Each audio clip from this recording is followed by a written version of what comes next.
Project చేశారు అందరూ projects. Important topic after joins. Okay, most important topic after joins. So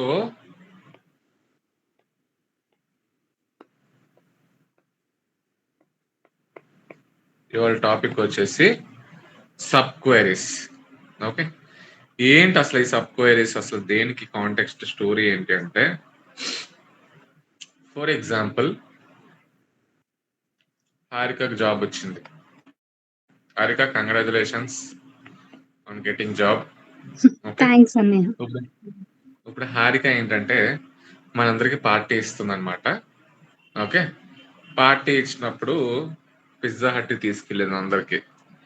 pizza hot తీసుకెళ్ళి మనకి ఏం చెప్పిందంటే, ఎవరికి ఎన్ని పిజ్జాలు నచ్చితే అన్ని పిజ్జాలు తినండి, అన్లిమిటెడ్ అని చెప్పేసి మనకు ఆఫర్ ఇచ్చింది. ఓకే, మనకు ఆఫర్ ఇచ్చింది కాబట్టి ఎన్నైనా తినొచ్చు కాబట్టి ఒక్కొక్కరు 2 వేసి 3 వేసి 4 వేసి తినడం స్టార్ట్ చేసాం. ఓకే, సో హారిక ఫ్రెండ్స్ ఎవరెవరు ఉన్నారు దీంట్లో? హారిక ఫ్రెండ్స్ ఎవరున్నారా? తానియా, ఎన్ని పిజ్జాలు తింటావు నువ్వు? చిన్నవైతే 3 చాలన్నయ్య. 3. ఓకే, ఇంకా ఇంకెవరున్నారు? తనుజ రెడ్డి. తను రెడ్డి ఎన్ని తింటావమ్మా? 1 సార్. 1. ఒకటి ఏం సరిపోద్దిరా నీకు? ఒకటి చెప్తుంది మరి కామెడీగా. నా బ్యాంక్ బ్యాలెన్స్ కి ఏం చేయకూడదని ఒకటి తింటాను సార్. అరే, ఒక్కటి తింటే ఎట్లాగా? మా ఎన్ఎస్ఆర్ రెడ్డి వాళ్ళకి అడుగుతాను చూడు, పెద్ద నంబర్లు చెప్తారు. తులసి ఎన్ని తింటావు తులసి? ఆరిక నీకు పార్టీ ఇచ్చింది అనుకో, ఎన్ని తింటావు పిజ్జాలు? అయిపోయింది సార్. ఎన్ని తింటావంటే అయిపోద్ది అంటున్నావు. ఎంత చెప్పు, నెంబర్ చెప్పు.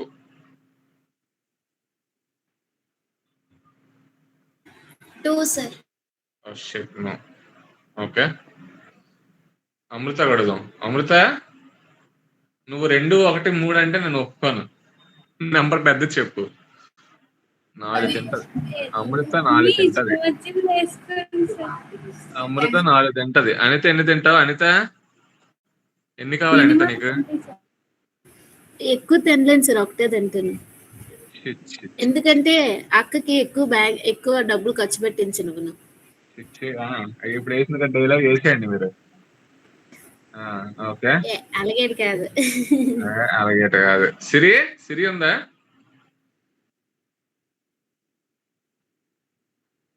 సిరి ఛాన్స్ దొరికింది. ఎన్ని? 5?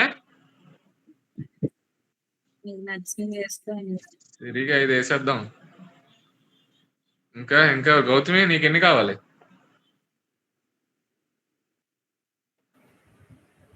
ఒకటి. ఒకటేంట్రా సిగ్గులేని వాళ్ళకి ఒకటంట. పార్టీ ఇచ్చిన గట్టి కుమ్మాల. కళ్యాణి 10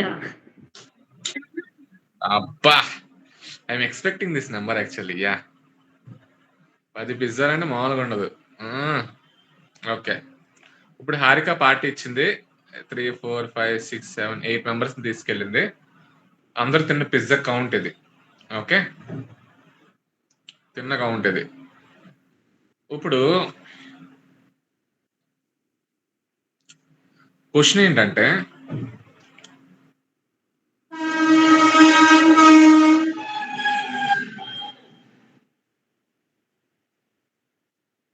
హూ ఏట్ వెల్ అంటే ఎవరు బాగా తిన్నారు? Question mark. ఎవరు బాగా తిన్నారు అన్నదానికి డెఫినేషన్ ఏంటంటే ఇక్కడ, ఓకే, దీని డెఫినేషన్ ఏంటంటే, బాగా తిన్నారు అని ఎలా డిఫైన్ చేస్తారంటే, ఎవరైతే ఓకే ఉన్న టోటల్ లో యావరేజ్ వాల్యూ ఎంతైతే ఉందో ఆ యావరేజ్ వాల్యూ కన్నా ఎక్కువ తిన్నారు అనుకో, గ్రేటర్ దెన్ యావరేజ్. ఓకే, ఎవరైతే యావరేజ్ వాల్యూ కన్నా ఎక్కువ తిన్నారో వాళ్ళు బాగా తిన్నట్టు. యావరేజ్ వాల్యూ కన్నా తక్కువ తిన్నారో వాళ్ళు నార్మల్ గా తిన్నట్టు లేదా బాగా తినలేనట్టు దాని మీనింగ్. ఓకే, బాగా తిన్నారు అని దానికి డెఫినేషన్ ఇది. ఓకే, ఇప్పుడు ఎవరు బాగా తిన్నారు ఎవరు బాగా తినలేదు అని డెఫినేషన్ లోకి వస్తే యావరేజ్ క్యాలిక్యులేట్ చేయాలి మీరు. సో మీకున్న టోటల్ అబ్జర్వేషన్స్ ఎన్ని? 1 2 3 4 5 6 7 8 అబ్జర్వేషన్స్ ఉన్నాయి. సో తానియా 3 తిన్నది 1 + 2 + 4 + 1 + 5 + 1 + 10. 3 + 1 4, 4 + 2 6, 6 + 4 10, 10 + 16 27. 27 divided by 8. 27 divided by 8 అంటారా? 3 point something. 3 point something అని రాయాలి అక్కడ. 3.4. 27 divided by 8 is 3.37. 3.37. If I round it off, it will get 3.4. Okay, ఇప్పుడు 3.4 కి ఫర్ ఎగ్జాంపుల్ నేను సీల్ వాల్యూ వేసుకున్నాను అనుకో. సీల్ వాల్యూ వేసుకుంటే it will round off to 4. Okay, floor value వేసుకుంటే it will round off to 3. Okay, for now I will round off to ceil value which is 4. Okay, ceil value round off చేసుకుంటే 4 వచ్చింది. ఇప్పుడు 4 కన్నా ఎక్కువ తిన్న వాళ్ళు the best eaters. So 4 కన్నా ఎవరు ఫస్ట్ 4 చెక్ చేయండి. ఫస్ట్ ఈ 4 ఏదైతే ఉందో 4 కదా నా యావరేజ్ వాల్యూ. 4 కన్నా 3 ఎక్కువ ఉందా తక్కువ ఉందా? తక్కువ ఉంది, అంటే బాగా తినలేదు, వదిలేయండి. 4 కన్నా 1 తక్కువ ఉంది, తినలేదు బాగా. 4 కన్నా 2 తక్కువ ఉంది, తినలేదు బాగా. 4 కి 4 ఈక్వల్ ఉంది, బాగా తిన్నది. రైట్, అమృత బాగా తిన్నది. ఓకే, నెక్స్ట్ అనిత బాగా తినలే, సిరి బాగా తిన్నది. ఓకే, నెక్స్ట్ గౌతమి బాగా తినలేదు. ఓకే, కళ్యాణి 10 కుమ్మిసింది. Okay, so who ate well అంటే నేనేం చెప్తా, అమృత, సిరి, కళ్యాణి, వీళ్ళు ముగ్గురు బాగా తిన్నారు.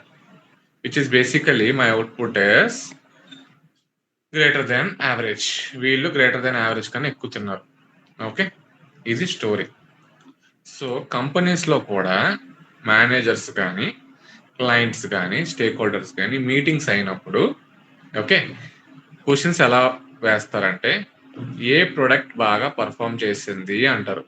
ఓకే, ఏ స్టోర్ బాగా పర్ఫామ్ చేసింది అని అడుగుతారు. ఏ కస్టమర్స్ బాగా పర్ఫామ్ చేశారు అని అడుగుతారు. ఓకే, ఏ ప్రొడక్ట్ బాగా పర్ఫామ్ చేసింది, ఏ స్టోర్ బాగా పర్ఫామ్ చేసింది, ఏ కస్టమర్స్ బాగా పర్ఫామ్ చేశారు. మీటింగ్స్ లో అడిగే క్వశ్చన్స్ ఇవి. ఓకే, బాగా పర్ఫామ్ చేశారు, బాగా బాగా అంటే వాళ్ళ దగ్గర డెఫినేషన్ బాగా అంటే ఏంటంటే ఫర్ ఎగ్జాంపుల్ వాళ్ళే ఒక స్పెసిఫిక్ నెంబర్ ఇచ్చేసారు అనుకో ఈ బాగా అనే డెఫినేషన్ కి, which performed very well. Okay, దీనికి డెఫినేషన్ వాళ్ళు ఇచ్చారు అనుకో. ఫర్ ఎగ్జాంపుల్ ఏ ప్రొడక్ట్స్ అయితే గ్రేటర్ దెన్ 10 యూనిట్స్ సోల్డ్ అవుతాయో దోస్ ఆర్ వెల్ పర్ఫార్మ్డ్ అన్నారు అనుకో. ఏ స్టోర్స్ అయితే 2 lakhs కన్నా ఎక్కువ అబౌవ్ జనరేట్ చేసింది రెవెన్యూ, అది బాగా అన్నారు అనుకో, అది బాగా.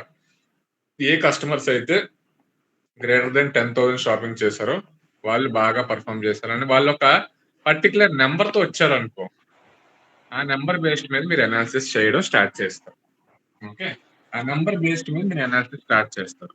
అలా కాకుండా ఈ బాగా అనే దానికి వాళ్ళు ఏ డెఫినేషన్ ఇవ్వలేదు. 10 యూనిట్స్ ప్రొడక్ట్ కి ఏ డెఫినేషన్ ఇవ్వలేదు, స్టోర్ కి ఏ డెఫినేషన్ ఇవ్వలేదు, కస్టమర్ కూడా ఏ డెఫినేషన్ ఇవ్వలేదు. వాళ్ళు జస్ట్ మీటింగ్ లో ఏది బాగా పర్ఫామ్ చేస్తుంది అంతే. ఆ బాగాకి వాళ్ళ డెఫినేషన్ ఇవ్వలే. విచ్ పర్ఫార్మ్డ్ వెరీ వెల్ అన్నదానికి డెఫినేషన్ ఏమి ఇవ్వలేదు. సో అలా డెఫినేషన్ ఏమి ఇవ్వకపోతే మీరు రీటైల్ ఇండస్ట్రీలో కంపెనీస్ లో యాజ్ ఎ డేటా అనలిస్ట్ మీరు బాగా అన్నదానికి డెఫినేషన్ యావరేజ్ కన్నా బాగా పర్ఫామ్ చేసిన దాన్ని మీరు కన్సిడర్ చేయాలి. గుర్తుపెట్టుకోండి మైండ్ లో. సో మైండ్ లో ఇది గుర్తుపెట్టుకోండి, యావరేజ్ కన్నా బాగా యావరేజ్ కన్నా ఏదైతే ఎక్కువ ఉంటుందో అది బాగా పర్ఫామ్ చేస్తున్నట్టు. Whether it can be product, whether it can be store, whether it can be customers on basis of columns like quantity, some of amount. Okay, next amount కానీ, క్వాంటిటీ కానీ, ప్రాఫిట్ కానీ ఏదైనా సరే యావరేజ్ కన్నా ఎక్కువ ఉంది అంటే ఆ స్పెసిఫిక్ కస్టమర్ కానీ, ఆ స్పెసిఫిక్ స్టోర్ కానీ, ఆ స్పెసిఫిక్ ప్రోడక్ట్ కానీ బాగా పర్ఫామ్ చేస్తుందని మీనింగ్. ఇది ఇక్కడ వరకు క్లియరా? ఇది ఏమైనా కష్టంగా ఉందా? చాలా కష్టంగా ఉందా ఇది ఏమైనా? ఇది ఎవరికైనా ఇంకా అర్థం కాలేదు, చాలా కష్టంగా ఉంది, అసలు మాకు ఇంకా క్లారిటీ లేదు అని ఏమైనా ఫీల్ అవుతున్నారా?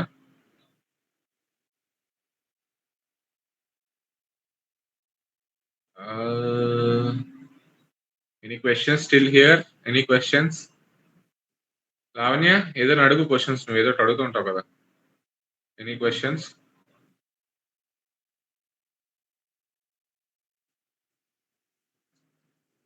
ఎనీ క్వశ్చన్స్ లేవా? ఓకే. సో ఈ సబ్ క్వెరీ కాన్సెప్ట్ లో okay the most important concept is basically co-related subquery. Okay, co-related subquery. ఈ కోరిలేటెడ్ సబ్ క్వెరీస్ కి మెయిన్ యూస్ కేస్ ఏంటంటే ఆ యావరేజ్ గ్రేటర్ దాన్ యావరేజ్ కన్నా పర్ఫామ్ చేసినవి ఏంటి అని కొనుక్కోవాలి. అదే ది మెయిన్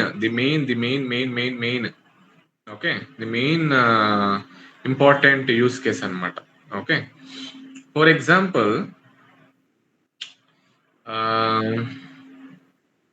షీట్ లోనే ఇచ్చాను రా examples.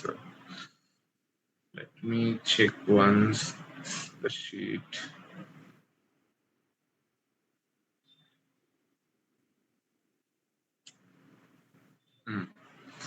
So I'll go with an example. Okay, I have 1 2 3 4 5 6 తీసుకున్నాం. ఓకే, 7 8 9 తీసుకున్నాం. Okay, first one is Lohitha. Okay, second one is Madhuri, third one is Nishar, fourth one is Abhi, fifth one is Nandini. Okay, sixth one is Manisha, seventh one is Saranya, eighth one is Deepika, ninth one is Aditya అనుకోండి. Okay, so Lohitha Madhuri CMR లో shopping చేశారు, let it be. Okay, Nishar and Abhi SR లో shopping చేశారు. Okay, Nandini and Manisha లక్కీలో చేశారు. Okay, Saranya CMR లో చేసింది, Deepika SR లో చేసింది, ఆదిత్య లక్కీలో చేశాడు. Okay, this is customer ID, this is customer name, this is store name. Categories చెప్తాను చూడండి. కేటగిరీస్ లో అయితే ఎలక్ట్రానిక్స్ డిపార్ట్మెంట్ లో షాప్ చేసింది. ఓకే, మాధురి ఏమొచ్చి ఫ్యాషన్ లో చేసింది. Okay, Nishar electronics, Abhi grocery. Okay, Nandini electronics, Manisha fashion, grocery, electronics, fashion. Okay, so రేపు కంపెనీస్ లో డేటా కూడా ఇలాగే ఉంటుందిరా మీకు. 2000 3000 4000 5000 6000 7000 8000 9000. ఓకే, నాకు ఇప్పుడు ఈ టేబుల్లోంచి హూ పర్ఫార్మ్ ద బెస్ట్ అన్నాను అనుకో, I can ask in terms of customer point of view. Okay, I can ask in terms of store point of view. I can ask in terms of category point of view. Category is nothing but this one, electronics, fashion, ఇవన్నీ category point of view. ఎవరు బాగా perform చేస్తారని అడిగాను అనుకోకుండా నేను. Okay, so ఎవరు బాగా perform చేస్తారు విత్ రెస్పెక్ట్ టు కస్టమర్ అని అడిగాను అనుకో, మీరు ఏం ఫైండ్ అవుట్ చేస్తారంటే యావరేజ్ మొత్తం ఫైండ్ అవుట్ చేసి ఆ యావరేజ్ కన్నా ఈచ్ అండ్ ఎవ్రీ కస్టమర్ ఎక్కువ ఉన్నాడు తక్కువ ఉన్నాడు క్యాల్కులేట్ చేసి దాన్ని మీరు ఏ కస్టమర్ అయితే వస్తాడో దాన్ని ప్రింట్ చేయాలి. ఓకే, సో ఫస్ట్ మీరు ఏం క్యాల్కులేట్ చేయాలి? యావరేజ్ క్యాల్కులేట్ చేయాలి. సో మీరు యావరేజ్ మామూలుగా ఏం రాస్తారు? Select average of amount from customer table అనుకోండి. So select average of amount from customer table అంటే మీ అవుట్పుట్లో ఏమొస్తుంది యూజువల్గా ఈ మొత్తానికి యావరేజ్ వస్తుంది. సో 1000 నుంచి 9000 వరకు సమ్ చేస్తే డివైడెడ్ బై 9 అబ్జర్వేషన్స్ చేస్తే ఎంత వస్తుంది యావరేజ్? 9 + 8 17, 17 + 7 24, 24 + 6 30, 35, 39, 40, 41, 42, 43, 44, 5,000 అన్నారు. 45,000 divided by 9, 5,000. So select average of amount from customer చేస్తే మీ యావరేజ్ వాల్యూ 5,000 వచ్చింది. సో ఫస్ట్ రికార్డ్ చెక్ చేయండి, యావరేజ్ కన్నా ఎక్కువ ఉందా తక్కువ ఉందా? 1000 అనేది యావరేజ్ కన్నా ఎక్కువ ఉందా తక్కువ ఉందా? తక్కువ ఉంది. తక్కువ. So he did not Lohith didn't performed well. Number 2 second row దగ్గరకు వస్తారు. సెకండ్ రోలో చెక్ చేస్తాం 5,000 కన్నా తక్కువ ఉందా ఎక్కువ ఉందా? తక్కువ ఉంది. నో. థర్డ్ రోకి వస్తారు 3,000 is still less than 5,000. 4,000 is less than 5,000. 5,000 is still less than 5,000. 6,000 is greater than 5,000, which is 12, 7, 8, 9. So ఎవరు బాగా పర్ఫామ్ చేశారు అంటే నేను ఏం చెప్తాను, వీళ్ళు బాగా పర్ఫామ్ చేశారు అని చెప్తా. ఓకే, సో ఇది ఎలా క్యాల్కులేట్ చేస్తున్నారు? First select average of amount from customer రాసిన తర్వాత మీరు ఏం చేస్తున్నారంటే ఈ మొత్తం క్వైరీని ఓకే సబ్ క్వైరీలోకి తీసుకొని ఓకే ఈ మొత్తం క్వైరీని సబ్ క్వైరీలో తీసుకొని మీరు ఏం చేస్తున్నారు, select okay customer ID, customer name, okay store comma category, okay category. Next amounts print చేయండి, నేను జస్ట్ ఆ డీటెయిల్స్ ప్రింట్ చేస్తే సరిపోద్ది కాబట్టి ఫ్రమ్ కస్టమర్ వేర్ ఏం రాస్తున్నాను, నాకు ఇప్పుడు అమౌంట్ కదా కావాలి, where okay amount greater than అని పెట్టేసి ఇదంతా సబ్ క్వెరీలో రాస్తున్నాం. అర్థమవుతుందా? వేర్ అమౌంట్ గ్రేటర్ దాన్ ఇదంతా రాస్తున్నాం. ఓకే, ఇప్పుడు దీని మీనింగ్ ఏంటంటే బేసికల్ గా ఈ లోపల ఏదైతే ఉందో దానిని ఇన్నర్ క్వెరీ అంటారు. ఓకే, ఈ బయట ఏదైతే ఉందో దీన్ని అవుటర్ క్వెరీ అంటారు. ఓకే, ఒక క్వెరీ మొత్తం లోపల ఈ లోపల ఇంకొక క్వెరీ రాస్తే that is your inner query. Okay, ఆ క్వెరీ బయట ఏదైతే రాస్తున్నారో that is your outer query which is your main query.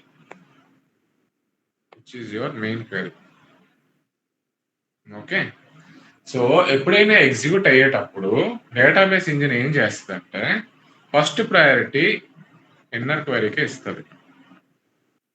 Okay, so P1 priority అనేది డేటాబేస్ ఇంజిన్ ఏదైతే ఉందో ఆ engine P1 priority first priority inner క్వెరీకి ఇస్తుంది, ఇన్నర్ క్వెరీని ఎగ్జిక్యూట్ చేస్తుంది. ఓకే, ఆ ఇన్నర్ క్వెరీ చెక్ చేసే ముందు ఆ ఇన్నర్ క్వెరీకి అవుటర్ క్వెరీ మీద డిపెండెన్సీ ఉందా లేదా చెక్ చేస్తుంది. ఓకే, ఆ ఇన్నర్ క్వెరీ అవుటర్ క్వెరీ మీద డిపెండెన్సీ అనేది ఉందా, ఎస్సా నోవా చెక్ చేస్తుంది. ఒకవేళ ఉంది అనుకో పైన క్వెరీకి అక్కడున్న కాలం నేమ్స్ కి ఇక్కడ లోపల రాసిన కాలం నేమ్ కి ఏమైనా లింక్ ఉంటే okay it will execute outer query first based on the output that will be received to the inner query and that entire query will be executed at once. Okay, దీని meaning ఏంటంటే చూడండి, ఇప్పుడు ఈ query ఉందనుకో, ఈ query first లోపల inner query execute అవుతుంది. Okay, inner query ఎన్నిసార్లు ఎగ్జిక్యూట్ అవుతుంది అంటే first select average amount from customer అన్నప్పుడు ఒకసారి ఎగ్జిక్యూట్ అవుతుంది. Inner query executes only once. Inner query ఒక్కసారి ఎగ్జిక్యూట్ అవుతుంది. ఈ ఇన్నర్ క్వెరీ ఎగ్జిక్యూట్ అయిన తర్వాత మనకు వచ్చిన వాల్యూ ఎంత లోపలిది 5,000. ఓకే, ఈ లోపల వాల్యూ ఎంత 5000. ఇప్పుడు బయట ఉన్న క్వైరీ ఈచ్ అండ్ ఎవ్రీ రోకి చెక్ చేసుకుంటూ వెళ్తుంది. ఫస్ట్ రో చెక్ చేస్తుంది, amount greater than select average of amount అంటే ఇదంతా 5000 ఫిక్స్డ్. ఫస్ట్ క్వైరీ చెక్ చేస్తుంది, అమౌంట్ గ్రేటర్ దెన్ కాదా, కాదు. సో మళ్ళా సెకండ్ రో మళ్ళీ సెకండ్ రో చెక్ చేస్తుంది, లోపల ఉన్నది మళ్ళీ 5000 ఫిక్స్డ్, అది యావరేజ్, మళ్ళా తప్పు. నెక్స్ట్ థర్డ్ రో, మళ్ళా థర్డ్ రో లోపల ఉన్నది 5000, మళ్ళా తప్పు. ఫోర్త్ రో మళ్ళా తప్పు. ఫిఫ్త్ రో మళ్ళా తప్పు. Sixth row amount is greater than 5000, 6000 is greater than 5000, yes this is correct. మళ్ళా సెవెంత్ రో, మళ్ళా ఎయిత్ రో. ఇక్కడ ఏమవుతుందంటే ఈచ్ అండ్ ఎవ్రీ రోకి చెక్ చేసుకుంటూ వెళ్తుంది. ఓకే, ఈచ్ అండ్ ఎవ్రీ రోకి it is keep on checking.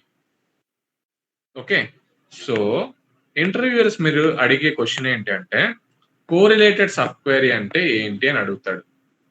Okay, correlated sub query అంటే so interviewer మీకు ఎలా ఎక్స్ప్లెయిన్ చేస్తారంటే, so correlated sub query is a sub query. Basically the inner query executes only once, but the outer query will be running per every row. Based on that, the inner query, which is fixed value, that will be keep on checking the outer query again and again. Based on that, when the condition satisfied, it keep on printing till the end of the row. అర్థమవుతుందా? అంతే కదా. లోపల ఉన్న query inner query అనేది fixed వాల్యూకి output వస్తుంది, select average amount from customer. కానీ బయట ఉన్న క్వైరీ ఈచ్ అండ్ ఎవ్రీ రో మీద రన్ అవుతూ వెళ్తుంది. So the outer query is dependent on the inner query and the inner query executes only once.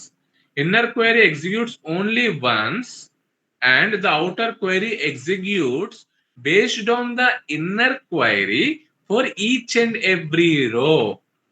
మీకు అర్థమవుతుందా? ఈచ్ అండ్ ఎవ్రీ రోకి అవుటర్ క్వైరీ అనేది రన్ అవుతా ఉంటది, runs for every row and checks the condition of the inner query which executes only once. Okay, which is having the dependence on the inner query.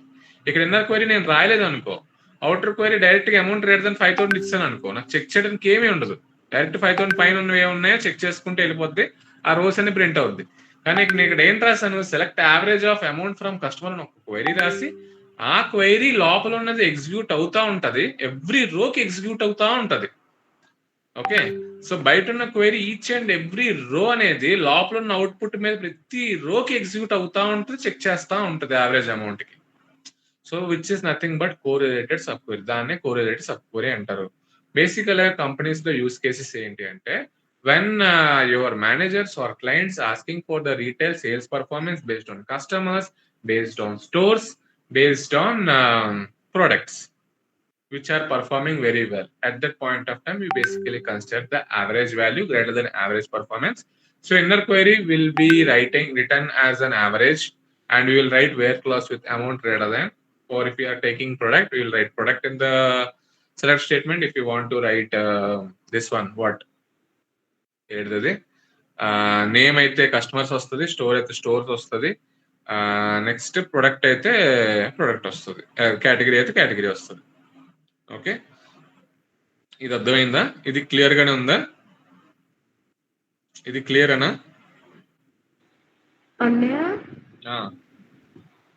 Direct గా amount average of amount అని ఇస్తే దానికి దీనికి difference ఏంటి?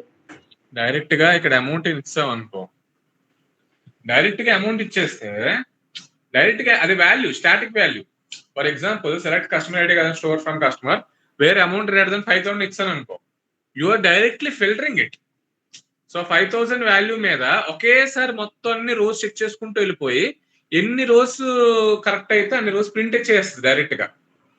కానీ ఇక్కడ నువ్వు amount greater than static value ఇవ్వట్లేదు, your writing a query, inner query. So అక్కడ ఏంటంటే ఈ బయట ఉన్న క్వైరీ ప్రతిసారి లోపల ఉన్న క్వైరీ మీద డిపెండ్ అవుతా ఉంటది. ఆ లోపల ఉన్న క్వైరీ బయట ఉన్న ఈచ్ అండ్ ఎవ్రీ రోకి రన్ అవుతా ఉంటది. So your outer query will be running for each and every row which is depending on the inner query. అర్థమవుతుందా? ఇక్కడ మతలబ్ ఏంటంటే చూడండి ఇక్కడ యూస్ కేస్ చెప్తాను చూడండి. ఇది ఎందుకని అంటే ఇప్పుడు చూడండి యూస్ కేస్ మారుస్తాను మీకు ఎందుకు అర్థం అవుతుంది.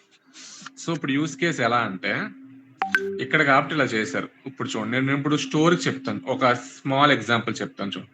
ఫర్ ఎగ్జాంపుల్ 1 2 3 4 5 6 ఉంది. ఓకే, ఇక్కడ ఏ ఉంది. ఏ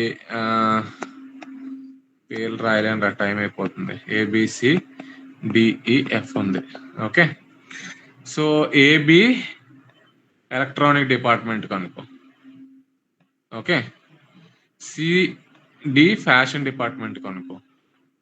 ఓకే, ఈఎఫ్ గ్రాసరీ డిపార్ట్మెంట్ కనుకో.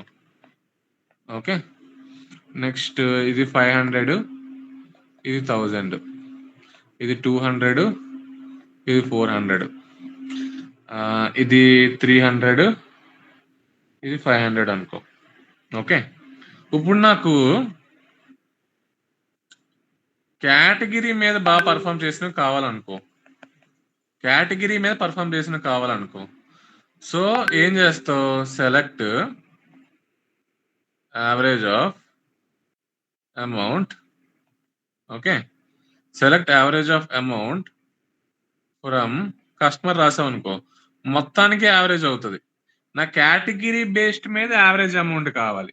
అప్పుడు నువ్వేం చేయాలి? కేటగిరీ బేస్డ్ మీద అమౌంట్ కావాలి అంటే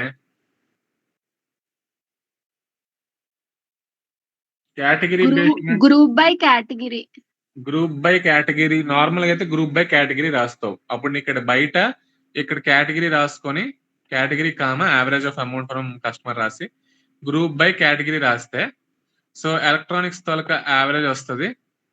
ఓకే, ఫ్యాషన్ తోలక యావరేజ్ వస్తుంది, గ్రోసరీ తోలక యావరేజ్ వస్తుంది. అంతేనా? అలా చేస్తే నీకు అలాగ వస్తుంది. కరెక్టా?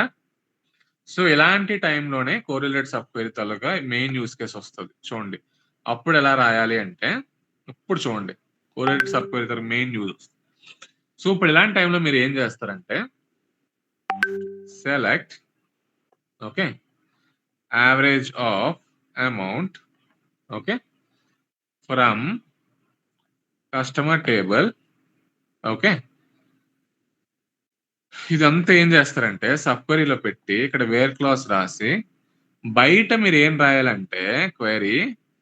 ఓకే, బయట క్వెరీ ఏం రాయాలంటే select customer ID, customer name, okay, category, okay, comma amount, okay, from customer C1 అని రాయండి. Okay, where amount greater than. ఇప్పుడు select average of amount from cust. ఇది C1 అనుకున్నారు కాబట్టి దీన్ని C2 అనుకోండి.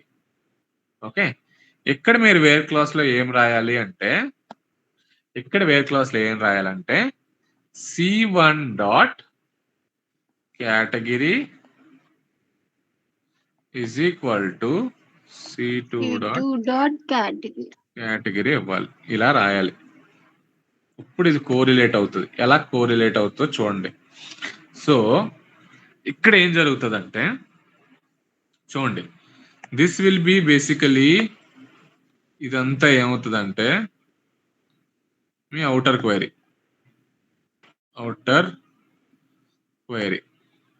ఓకే, ఇదంతా ఏమవుతుంది అంటే లోపల ఉన్నది మీ ఇన్నర్ క్వెరీ అవుతుంది. ఓకే, సో ఇక్కడ ఏంటి ఇక్కడ బయట ఉన్న అవుటర్ క్వెరీని మీరు లింక్ చేశారు వేర్ క్లాస్ లో. C1 డాట్ కేటగిరీ అంటున్నారు. ఈ లోపల ఉన్న టేబుల్లో కస్ట్ టేబుల్ C2లో C2 డాట్ కేటగిరీ అంటున్నారు. C1 డాట్ కేటగిరీని C2 డాట్ కేటగిరీని లింక్ చేశారు. ఇక్కడ జాయిన్ యూజ్ చేయకుండా సబ్ క్వెరీస్ తో లింక్ చేస్తున్నారు. ఎలాగా అవుటర్ క్వెరీని ఇన్నర్ క్వెరీని లింకప్ చేస్తున్నారు. ఆ రెండింటిని లింకప్ చేస్తున్నారు. ఆ లింక్ చేసేటప్పుడు బయట ఉన్న కేటగిరీ ఏదైతే ఉందో ఈచ్ అండ్ ఎవ్రీ రో లోపల ఉన్న కేటగిరీ తాలూకా ఎంటైర్ కేటగిరీ యావరేజ్ చెక్ చేసుకుంటూ వెళ్తుంది. అర్థమవుతుందా? చూడండి, మీకు అర్థం అనేది నాకు అర్థమైంది. చూడండి దాని మీనింగ్ ఏంటంటే ఇక్కడ ఈ 2 ఒక కేటగిరీ కరెక్టా? నెక్స్ట్ ఈ 2 ఒక కేటగిరీ కరెక్టా? నెక్స్ట్ ఈ 2 ఒక కేటగిరీ కరెక్టా? ఇప్పుడు ఇక్కడ లోపల మీరేం చేశారు ఇన్నర్ క్వెరీలో, ఈ లోపల ఉన్న కేటగిరీ బేస్డ్ మీద ఏదైతే C2 డాట్ కేటగిరీ అంటున్నారో లోపల దీని యావరేజ్ ఫైండ్ అవుట్ చేస్తారా? ఇది యావరేజ్ ఫైండ్ అవుట్ చేస్తారు. అంటే దీని యావరేజ్ ఫైండ్ అవుట్ చేస్తున్నారు, దీని యావరేజ్ ఫైండ్ అవుట్ చేస్తున్నారు, దీని యావరేజ్ ఫైండ్ అవుట్ చేస్తున్నారు.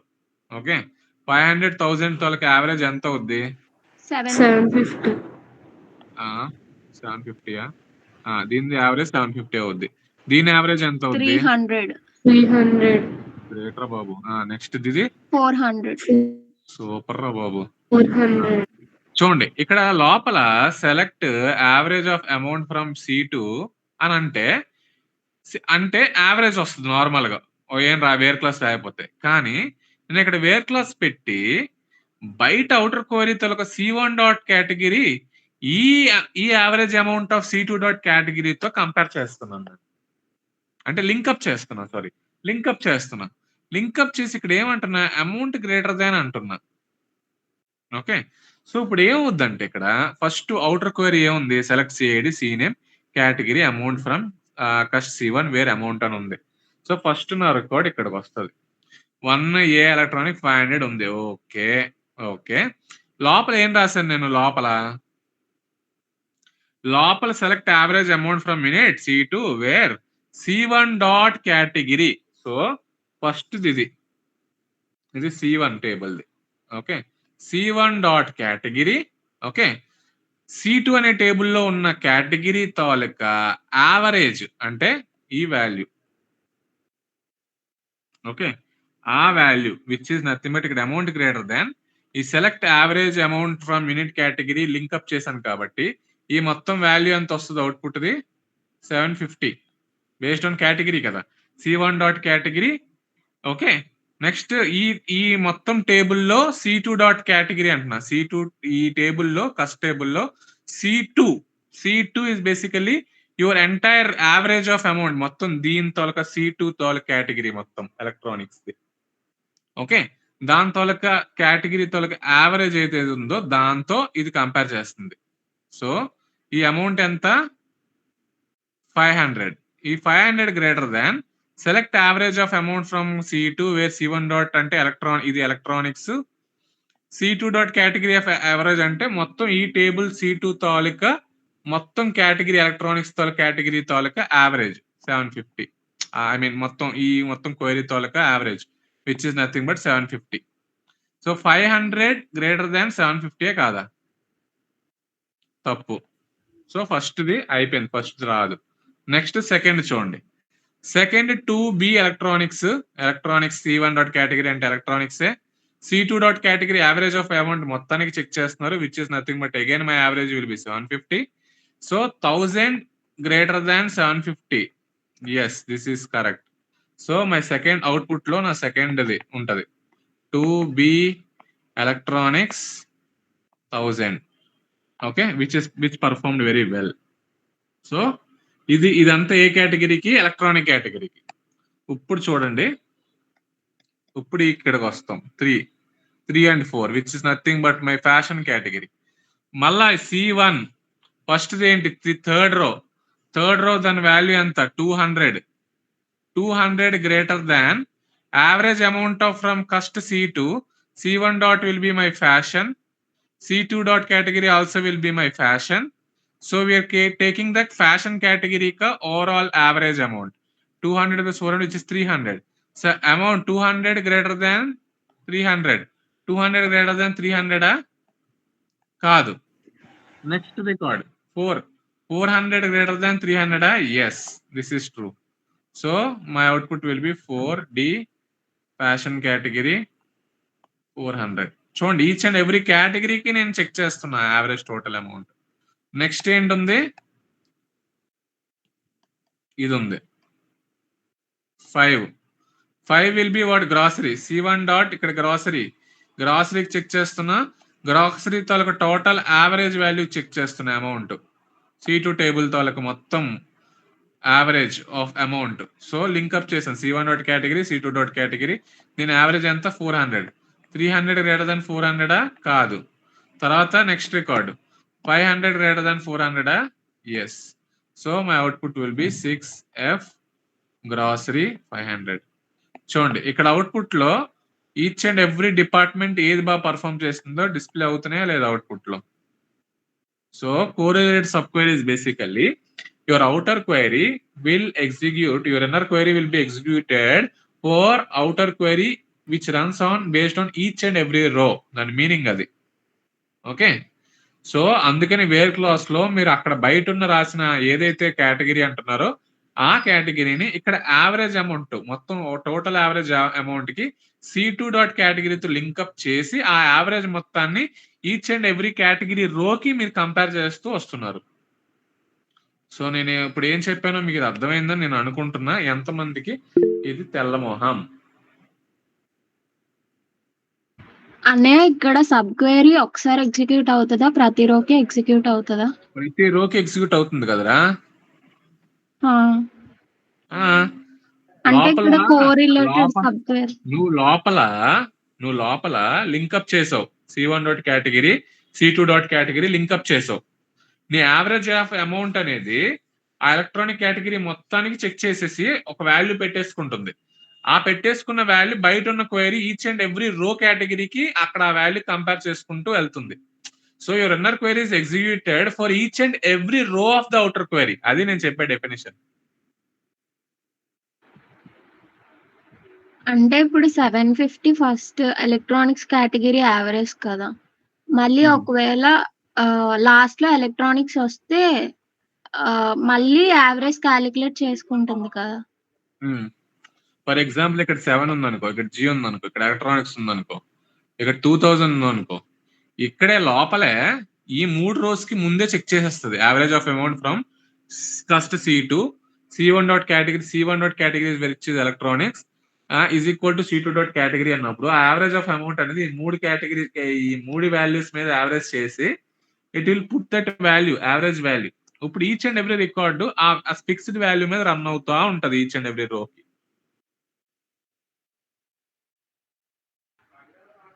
ఈ కేటగిరీ యావరేజ్ ఇదని ఎలా తెలుస్తుంది? కేటగిరీ యావరేజ్ ఇదే అని ఎలా తెలుస్తుంది? నాకు అర్థం కాదు మేము అడుగుతున్నాము. అంటే ఇప్పుడు ఫస్ట్ చూడు, రోస్ ఎక్కడున్నా సరే ఆ కేటగిరీ మీద నువ్వు లింక్అప్ చేస్తున్నప్పుడు ఫస్ట్ అది చెక్ చేసుకుంటుంది ఆ కేటగిరీలు ఎక్కడెక్కడ ఉన్నాయో. దాని తాలూకు వాల్యూస్ మీద నువ్వు యావరేజ్ చేసావు కాబట్టి ఆ యావరేజ్ వాల్యూస్ ఏదైతే ఉందో ఈచ్ అండ్ ఎవ్రీ రికార్డ్ ఆ కేటగిరీ మీద ఆ యావరేజ్ వాల్యూ కంపేర్ చేసి కరెక్ట్ అయితే ప్రింట్ చేస్తుంది, రాంగ్ అయితే ఇగ్నోర్ చేసుకుంటూ వెళ్ళిపోతా ఉంటది. అర్థమైందా? ఇంకా అర్థం కాలేదా కళ్యాణి? నీకు అర్థమైందా?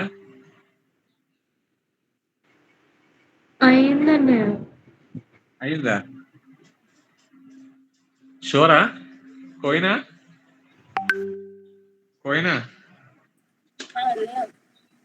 అర్థమైందా అనియా?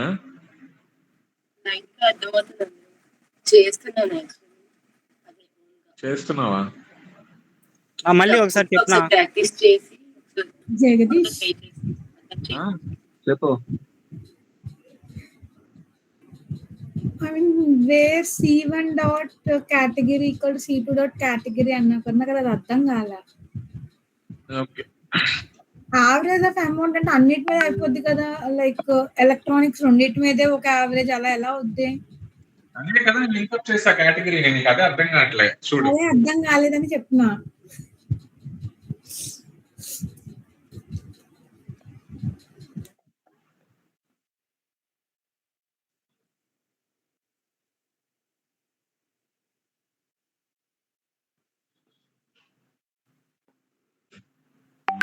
Okay,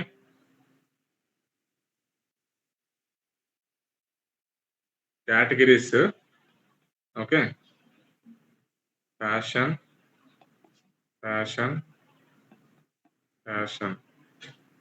grocery 1000, 2000, 3000, 4,000 6,000. ఓకే, చూడు జాగ్రత్త విను. ఇది మీ కేటగిరీ కాలం. ఈ కేటగిరీ కాలమ్ చూడండి, first select average of amount from, ఇది కస్టమర్ టేబుల్ అనుకో. ఇలా రాస్తే నాకు ఏమొస్తుంది యూజువల్ గా, ఈ టోటల్ అమౌంట్ తోలక వాల్యూ వచ్చేసి డివైడెడ్ బై 5 చేస్తే నాకు వచ్చే వాల్యూ అది 6 + 4 10 13 14 16 16,000 డివైడెడ్ బై 5 సమ్ 3 ఎంత వస్తుందిరా, సమ్ ఆ వాల్యూ వస్తుంది యావరేజ్, యూజువల్ యావరేజ్ అయితే. ఓకే, నార్మల్ ఇలా రాస్తే అలా వస్తుంది నాకు, average of amount from customer చేస్తే అది వస్తుంది. అలా కాకుండా ఇక్కడ ఏం చేస్తానంటే select average amount from customer రాస్తే నాకు ఈచ్ కేటగిరీ తోలకి యావరేజ్ ఫైండ్ అవుట్ చేయాలి. ఈ 3 కలిపి ఒక యావరేజ్ నాకు. ఓకే, నెక్స్ట్ ఈ 2 కలిపి ఒక యావరేజ్ వాల్యూ. ఈ 2 ఒక డిపార్ట్మెంట్, అదే మీ 2 ఒక కేటగిరీ, ఈ 3 ఒక కేటగిరీ. కలర్ మార్చకూడదు, వెయిట్, కలర్ మారిస్తే మనం కన్ఫ్యూజ్ అవుతాం. ఓకే, చూడు ఈ 2 ఒక కేటగిరీ. గ్రూప్ బై వాడచ్చు కదా. నేను అదే అంటున్నా, సబ్ క్వైరీస్ కాన్సెప్ట్ ఎందుకు వచ్చింది అంటే ఈ joint, group by, where clause, ఫిల్టరింగ్లు ఇవన్నిటిని వదిలేసి ఏది బాగా పర్ఫామ్ చేసింది అనే యూస్ కేసెస్ ఎప్పుడైతే వస్తాయో ఆ టైంలో సబ్ క్వైరీస్ కాన్సెప్ట్ వచ్చింది. దీనికి ఆల్టర్నేటివ్ గా నువ్వు జాయిన్స్ చేసుకోవచ్చు, వేర్ క్లాస్ చేసుకోవచ్చు, అన్ని చేసుకోవచ్చు. నువ్వు సబ్ క్వైరీస్ చేయడం వల్ల ఇది దేనికి యూస్ కేస్ అంటే sub queries concept use case. నువ్వు వేర్ క్లాస్ లో 2 సార్లు రాసుకొని amount group by average find out చేసుకుని దాని బేస్డ్ మీద నువ్వు చేసుకోవచ్చు. కానీ కోరిలేటెడ్ సబ్ క్వైరీ అనే కాన్సెప్ట్ దేని నుంచి డిరైవ్ అయింది, ఆ యూస్ కేస్ ఏంటి అనేది చెప్తున్నాను నేను. కోరిలేటెడ్ సబ్ క్వైరీ బేసికల్లీ నీ ఇన్నర్ క్వైరీ ఏదైతే వస్తుందో అవుట్పుట్, ఈ ఇన్నర్ క్వైరీ అనేది బయట ఉన్న outer query each and every row కి క్యాల్కులేట్ చేస్తుంది based on the inner query condition. Inner క్వైరీలో వచ్చే అవుట్పుట్ బయట ఉన్న outer query each and every row కి పర్ఫామ్ చేసుకుంటూ వెళ్తుంది. అది కోరిలేటెడ్ సబ్ క్వైరీ అంటే. Correlated sub query use case. ఇప్పుడు ఈ వేర్ క్లాస్ ఈ కేటగిరీ, ఈ టేబుల్ C2 అన్నాను అనుకో, ఈ C2 dot category. Okay, tables లేవు కదా, ఒక టేబులే కదా ఉంది. C2 అని ఎందుకు పెడుతున్నావు? ఇది ఇన్నర్ క్వైరీ, నేను అదే అంటున్నా, ఇది ఇన్నర్ క్వైరీ. దీనికి నేను C2 ఎలియాసింగ్ పెడుతున్నా. ఓకే, బయట ఉన్నదానికి C2, దీనికి C1 అయినా పెట్టుకో, ఏదైనా పెట్టుకో. బయట ఉన్నది ఈ లోపల ఉన్నదాన్ని లింక్అప్ చేయాలి నువ్వు టేబుల్స్ ని. ఓకే, సో నేను దీన్ని C2 అంటున్నా. ఈ C2 డాట్ కేటగిరీ అన్నప్పుడు ఇప్పుడు ఈ C2 డాట్ కేటగిరీ మీనింగ్ ఏంటంటే 2 కేటగిరీస్, ఒకటి ఫ్యాషన్ కేటగిరీ, ఇంకొకటి గ్రాసరీ కేటగిరీ. ఓకే, ఈ C2 dot category fashion category, grocery category.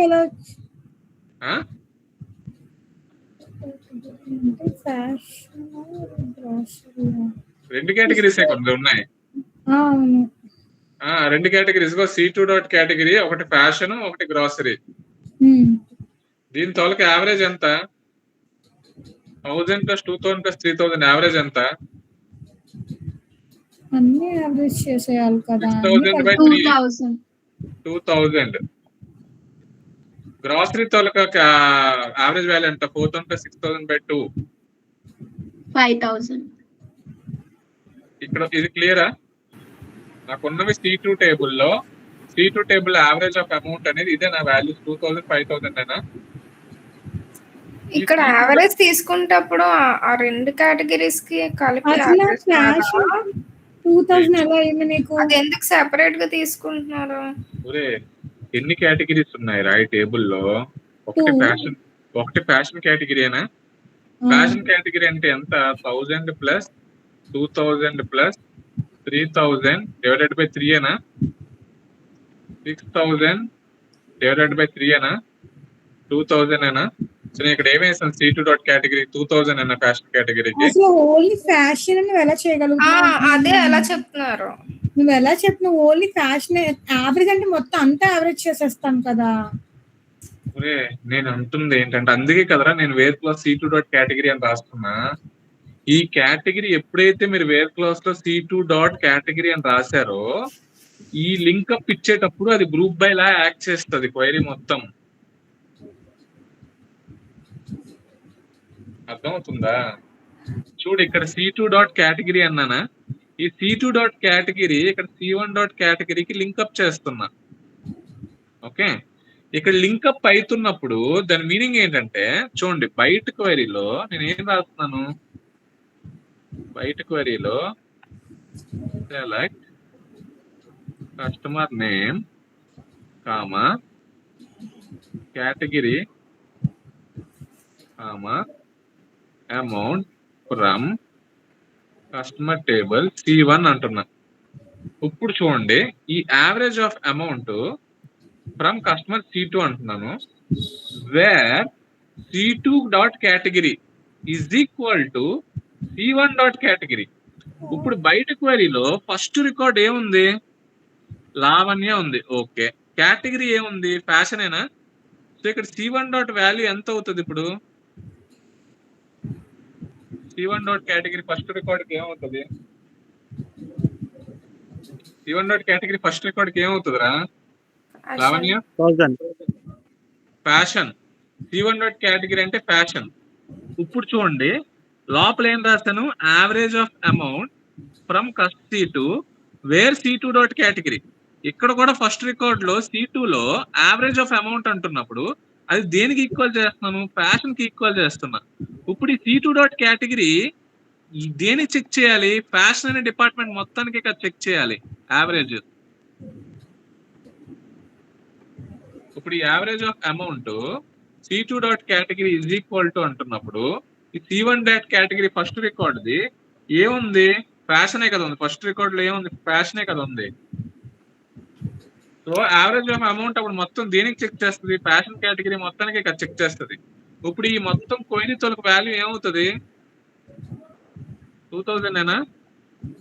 ఇప్పుడు ఆ ఫస్ట్ రికార్డ్ 1000 ఏదైతే ఉందో ఆ 1000 అనేదే కదా ఇక్కడ వేర్ క్లాస్ కంపారిజన్ చేస్తున్నా, ఏదైతే ఇక్కడ రాయలేదు, వేర్ అమౌంట్ గ్రేటర్ దాన్ ఈ మొత్తం సబ్ క్వెరీ. సో 1000 అనేది గ్రేటర్ దాన్ 2000 కదా చెక్ చేస్తున్నా. అర్థమవుతుందా? ఈ 1000 గ్రేటర్ దాన్ 2000 కాదు. మళ్ళా నెక్స్ట్ రికార్డ్కి వస్తాను, ఫస్ట్ అయిపోయింది. సెకండ్ రికార్డ్కి వచ్చినప్పుడు మళ్ళా చూడండి, కేటగిరీ ఇవన్నీ ఇదంతా అవుతుంది. మళ్ళీ లోపల average of amount from customer C2 dot category. ఇప్పుడు ఈ C1 డాట్ కేటగిరీలో సెకండ్ రోలో ఉన్న కేటగిరీ నేమ్ ఏముంది, ఫ్యాషనే కదా ఉంది. మళ్ళా ఇప్పుడు మళ్ళా ఫ్యాషన్ డిపార్ట్మెంట్ కి C2 డాట్ కేటగిరీ అంటే ఫ్యాషన్ అవుతుంది. ఇప్పుడు ఆ ఫ్యాషన్ కేటగిరీకి మళ్ళీ యావరేజ్ అంటే ఎంత అవుతుంది, మూడింటితో యావరేజ్ ఎంత, 2000. ఆ అమౌంట్ గ్రేటర్ దాన్ అని రాశాను. సో ఈ బయట ఉన్న క్వైరీలో ఇక్కడ ఈ సెకండ్ రికార్డ్ లో ఉన్న వాల్యూ ఎంత, 2000. 2000 గ్రేటర్ దాన్ 2000 కాదు. ఇది క్లియరా? ఇప్పుడు జాగ్రత్త వినండి, థర్డ్ రికార్డ్కి వస్తున్నా. థర్డ్ రికార్డ్ లో సబ్ క్వెరీ లోపల select average of amount from C2 where C2 dot category is equal to C1 dot category. ఇప్పుడు C1 డాట్ కేటగిరీలో ఏ వాల్యూ ఉంది, గ్రాసరీ ఉంది. ఇప్పుడు ఈ C2 dot category is equal to grocery కదా ఉంది.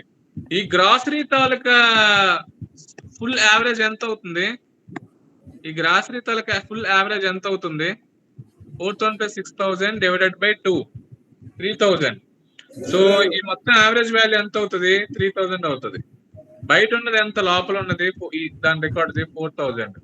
4000 3000 ఎంత, కరెక్టా కాదా? కరెక్టే. So this will be correct. 10,000 పెట్టు కదా, సారీ 5000 అవుతుంది. సో ఇది రాంగ్.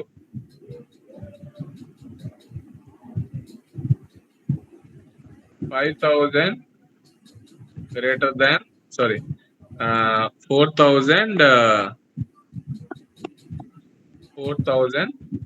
greater than లోపల ఉన్న average value 5,000, which is wrong. తర్వాత 6,000 greater than 5,000 కాబట్టి ఇది కరెక్ట్ అవుతుంది. మళ్ళా లాస్ట్ది ఫ్యాషన్ చెక్ చేయండి. ఈ 3000 వాల్యూ ఇక్కడ C1 డాట్ కేటగిరీ అంటే ఏంటి అవుద్ది, ఫ్యాషన్ అవుద్ది. ఫ్యాషన్ ఉంటుంది. సో యావరేజ్ ఆఫ్ అమౌంట్ అంటే మొత్తం ఫ్యాషన్ తో యావరేజ్ ఎంత, లోపల ఉన్న value 1000 plus 2000 plus 3000, 6000 by 3, 2000. So లోపల ఉన్న వాల్యూ ఎంత, 2000. బయట ఉన్న వాల్యూ ఎంత, లోపల బయట ఉన్న వాల్యూ ఎంత, ఈ value 3000. 3000 greater than 2000 which is true. So ఇది ఎగ్జిక్యూట్ అవుతుంది. ఇప్పుడు అర్థమైంది ఇది. Lavanya is it clear now? Lavanya Jagadish ఇంకేదో డౌట్ ఉంది నీకు? ఇది ఎలా ఎగ్జిక్యూట్ అవుతుందో అర్థమైందో లేదు నీకు ఇంతకి? అర్థమైంది, బట్ బిట్ కన్ఫ్యూజన్ ఉంది అంతే. ప్రవళిక ఉందా?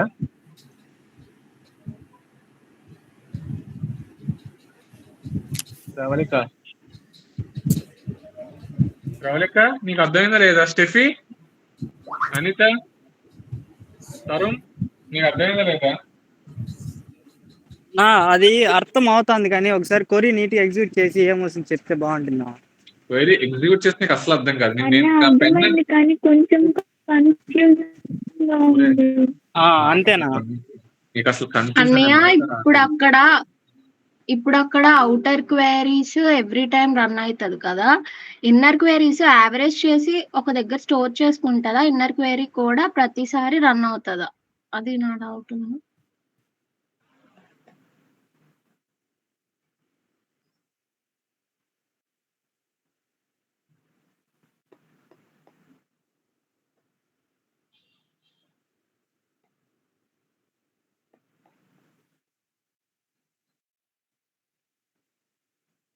జాగ్రత్త ఏమంటారు ఇప్పుడు చూడండి. Select cname category amount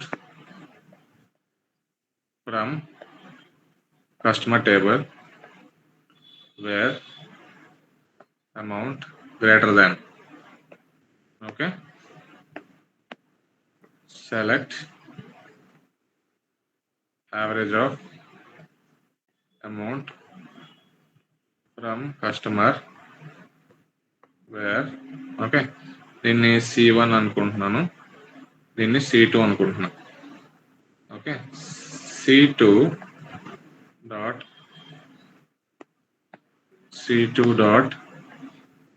category is equal to C1 dot category. Okay, జాగ్రత్తగా అంటారా, ఈసారి కన్ఫ్యూషన్ అనే మాటే ఉండకూడదు, క్లారిటీగా ఉండాలి ఇది. ఓకే, జాగ్రత్తగానండి, జాగ్రత్తగానండి. చూడండి, అసలు ఇది ఎగ్జిక్యూట్ అయ్యే విధానం చెప్తాను, జాగ్రత్త వినండి. ఫస్ట్ రికార్డ్కి వెళ్తుందిరా. ఓకే, డేటాబేస్ అని ఫస్ట్ రికార్డ్కి వెళ్తుంది. కస్టమర్ నేమ్ ఏ ఉంది, ఓకే. కేటగిరీ ఎక్స్ ఉంది, ఓకే. అమౌంట్ 1000 ఉంది, ఓకే. ఫ్రమ్ కస్టమర్ C1 అని రాశారు. ఓకే, ఇది కొంచెం నీట్గా రాస్తున్నారు.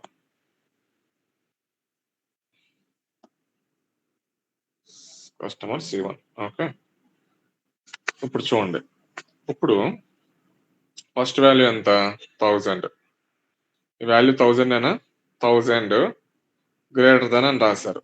రాసిన తర్వాత ఇప్పుడు లోపల ఏం రాశారు, select average of amount from customer where C2 dot category is equal to C1 dot category అని రాశారు.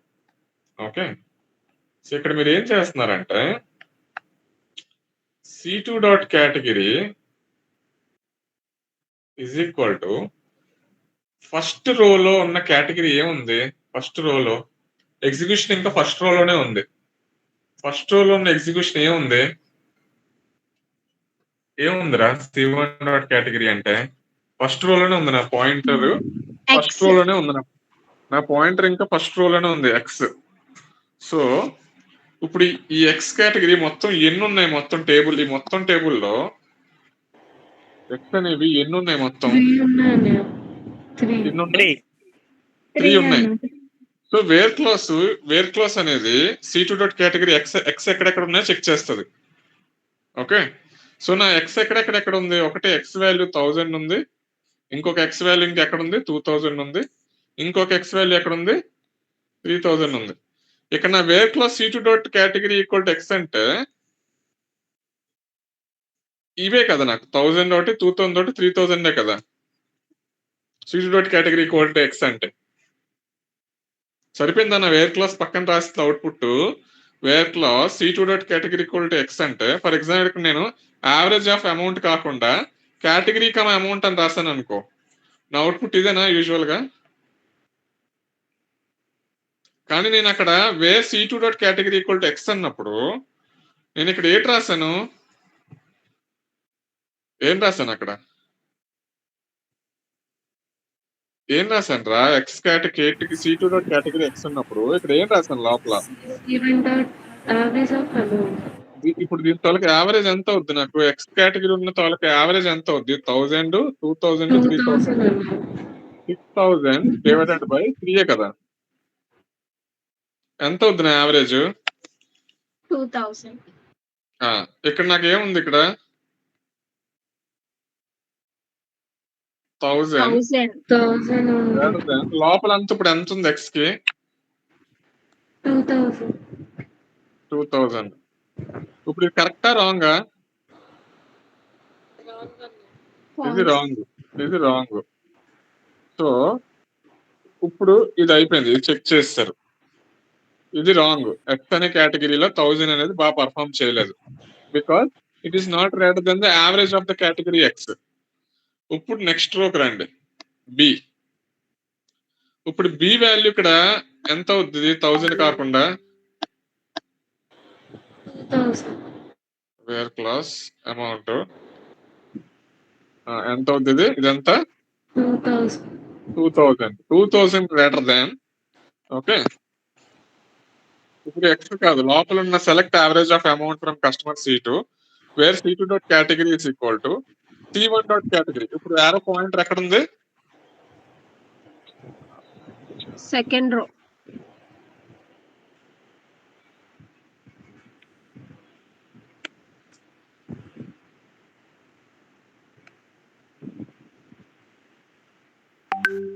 ఎక్కడుంది పాయింటర్? ఎక్కడుంది? సెకండ్ రోలో ఉంది. సెకండ్ రోలో ఉన్న కేటగిరీ ఏముంది? ఏం పాయింట్ అవుట్ చేస్తుంది అక్కడ? ఎక్స్ ఉంది. జగదీష్, నువ్వు inner query only once run అవుద్ది అన్నావుగా. Inner query average of amount మొత్తం ఎక్స్ ఉన్న అన్నిటికీ ఒక్కసారి కదా రన్ అవుతుంది. బయట ఉన్న క్వైరీకి లోపల ఉన్న క్వైరీ ప్రతిసారి రన్ అవుతుంది, కానీ లోపల ఉన్న క్వైరీ ఒకేసారి యావరేజ్ క్యాల్కులేట్ చేస్తుంది నా మీనింగ్. నాకు అర్థమైంది. Out side query each and every record కి రన్ అయ్యి చెక్ చేస్తుంది, బట్ ఇన్నర్ క్వైరీ వన్ టైమే రన్ అవుద్ది అన్న ఇందాక దాంట్లో. అది sub query concept. Only sub query definition is your inner query will execute only once. Okay, correlated sub query, your outer query for each and every row, based on your inner query, it keeps on executing for outer query each and every row అంటున్నా. అయితే X why averages find చేసుకొని అది ముందు store చేసుకుంటది అన్నయ్య. ఇప్పుడు చూడు second pointer దగ్గర ఉన్నాం. సెకండ్ పాయింటర్ లో C2 డాట్ కేటగిరీ ఏముంది? మళ్ళా ఎక్స్ వాళ్ళకి ఆల్రెడీ వాల్యూ ఎంత మనకి యావరేజ్ ఫైండ్ అవుట్ చేసినప్పుడు యావరేజ్ ఆఫ్ అమౌంట్ 2000. ఇప్పుడు 2000 అనేది 2000 తో సెట్ చేస్తుంది. 2000 గ్రేటర్ దెన్ 2000 కరెక్టా రాంగా? రాంగ్. ఎందుకంటే గ్రేటర్ దెన్ కాదు, గ్రేటర్ దెన్ ఈక్వల్ టు అయితే కరెక్ట్ అయ్యేది, కాకపోతే రాంగ్. ఇది అయిపోయింది. ఇప్పుడు నీ పాయింటర్ ఇప్పుడు నీ పాయింటర్ థర్డ్ దగ్గర ఉంది. థర్డ్ దగ్గర ఉన్నప్పుడు ఇప్పుడు చూడండి, ఇప్పుడు దీని వాల్యూ ఎంత అవుద్ది? ఇప్పుడు దీని వాల్యూ ఎంత అవుద్ది? అమౌంట్ ఎంత అవుద్ది? 500. ఇప్పుడు చూడండి 500 కి ఇప్పుడు లోపల ఉన్న value select average of amount from customer C2 where C2 dot category equal to C1 dot category. ఇప్పుడు దేన్ని పాయింట్అవుట్ చేస్తుంది కేటగిరీ? C1 డాట్ కేటగిరీ వైన్ కేటగిరీ పాయింట్అవుట్ చేస్తుంది. ఇప్పుడు ఈ యావరేజ్ ఆఫ్ అమౌంట్ అనేది ఈ కేటగిరీ వై ఎక్కడెక్కడ ఉన్నాయి ఫిల్టర్స్? వై 1000, ఇంకొక వై 500, ఒక వై 1000. ఓకేనా? నా వై ఉన్న ఫిల్టర్ ఇదే కదా. వేర్ క్లాస్ లో వై ఉన్నవి ఎన్ని ఉన్నాయి? ఇదే కదా, 500, 1000 కదా. ఇప్పుడు ఈ రెండింటికి యావరేజ్ అమౌంట్ అంటే ఎంత అవుతుంది? Select average amount 500 plus 1000 by 2 అంటే 750. సో ఇప్పుడు లోపల ఉన్న క్వైరీ తాలూకు మొత్తం అవుట్పుట్ ఎంత? 750. సో ఇప్పుడు నా 500 గ్రేటర్ దాన్ 750యా? రాంగ్. ఇప్పుడు నా పాయింటర్ ఎక్కడ ఉంది? కిందకి వచ్చింది డి. ఇప్పుడు ఇది 500 కాదు, ఇప్పుడు ఇది ఎంత అవుద్ది? 1000. ఇప్పుడు మళ్ళా లోపల ఉన్న క్వైరీ చెక్ చేయి. లోపల ఉన్న query average amount C2 dot category. ఆ కేటగిరీలో ఉన్న కేటగిరీ ఏముంది? Y. So category equal to వైకి లోపల ఏం రాసిన function? Average of amount. Average of amount value ఎంత? 750. ఇప్పుడు 1000 గ్రేటర్ దాన్ 750యా? ట్రూ. సో అక్కడ నాకు అవుట్పుట్ ఏమొస్తుంది? DY 1000. ఇది వస్తుంది, ఇది వస్తుంది. నెక్స్ట్ ఇంకోటి ఏముంది? EX 3000. నెక్స్ట్ రోలోకి రా, ఈకి చెక్ చేయండి. ఛార్జింగ్ అయిపోయిందిరా.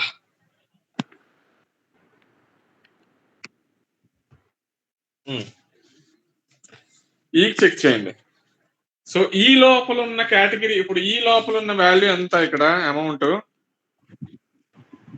3000. ఎంత? 3000 గ్రేటర్ దాన్. ఓకే, లోపల select average amount from customer C2. ఈ C2 dot category is equal to ఇప్పుడు C1 డాట్ కేటగిరీ. ఆ పాయింటర్ అవుటర్ పాయింట్ చేస్తున్న కేటగిరీ నేమ్ ఏంటి? X. ఎక్కడెక్కడ ఉన్నాయి ఆల్రెడీ నాకు తెలుసు. ఇగో ఇదే కదా. ఇక్కడ యావరేజ్ ఆఫ్ అమౌంట్ ఎంత? 2000. ఇప్పుడు 3000 గ్రేటర్ దాన్ 2000. కరెక్ట్. రైట్ ఆ రాంగ్? సో నాకు ఇప్పుడు అవుట్పుట్ లో ఏ వస్తాయి? అవుట్పుట్ లో వై కేటగిరీలో ఒకటి, ఎక్స్ కేటగిరీలో ఒకటి యావరేజ్ కన్నా బాగా పర్ఫార్మ్ చేసినవి. ఇప్పుడు కోరిలేట్ సబ్ క్వెరీలో మీకు ఏమర్థమైంది? ఈచ్ అండ్ ఎవ్రీ రోకి నీ ఇన్నర్ క్వెరీ అనేది ఎగ్జిక్యూట్ అవుతుంది. ఈచ్ అండ్ ఎవ్రీ రోకి నీ ఇన్నర్ క్వెరీ ఎగ్జిక్యూట్ అవుతుంది. Okay, inner query each and every రోకి, బయట ఉన్న అవుటర్ క్వెరీలో ఈచ్ అండ్ ఎవ్రీ రికార్డ్ కి అవుట్పుట్ అనేది ఇస్తుంది, చెక్ చేస్తుంది, ఇస్తుంది, చెక్ చేస్తుంది, ఇస్తుంది. So your outer query is dependent on the inner query which runs for each and every record. Okay, but your inner query will calculate the average amount for entire category at once. లోపల ఉన్న average amount ఒకేసారి మొత్తం ఆ category అంతటికి check చేసి ఆ value ఏదైతే ఇస్తుందో ఆ వాల్యూ బేస్డ్ మీద ఈచ్ అండ్ ఎవ్రీ రోకి, బయట ఉన్న outer query each and every రోకి చెక్ చేసుకుంటూ వెళ్తుంది అని చెప్పా. Lavanya, now is it clear or still confusion? అర్థమైంది జగదీష్. ఏ డెఫినేషన్ చెప్పు నాకు, చెప్పు. నేను ఇంటర్వ్యూ నీకు అడిగా. What is correlated sub query? Lavanya, please explain. Inner query first run అయ్యి నో ఇంగ్లీష్.